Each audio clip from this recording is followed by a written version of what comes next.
Good afternoon. My name is Travis Holden, and this is my Chapter 11 video post for Olympic and Paralympic sports. So, the one big thing that kind of caught my eye was on the second slide, I believe. I'll read it here for you just in 1 second. Just about how these athletes, the Paralympic athletes, have been treated not the same as the Olympic athletes. So, I'll read the sentence for you here. From a Paralympic perspective, the significant turning point was the 1988 Games in Seoul. The Paralympic Games were held for the first time in the same venues as the Olympics Games and incorporated other commodities such as using the same athletes' village. For this reason, many consider the Seoul Games to be the start of the modern Paralympic era.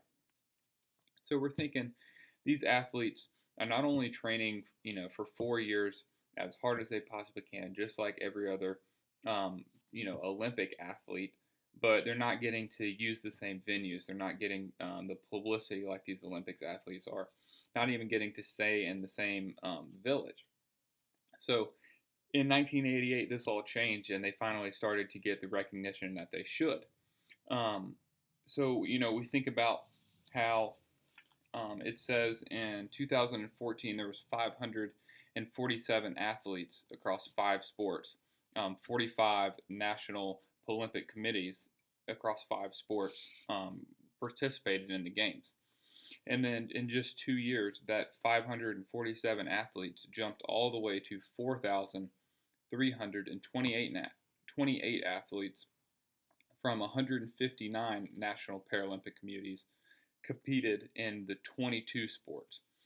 So we're thinking, it's these athletes have been not treated the same for all these years, and then finally in 1988 they started to get the recognition that they deserve, and then here 30, 25, 30 years later, the sport has really taken off. It now is 2 weeks after the Olympics, they show the Paralympics.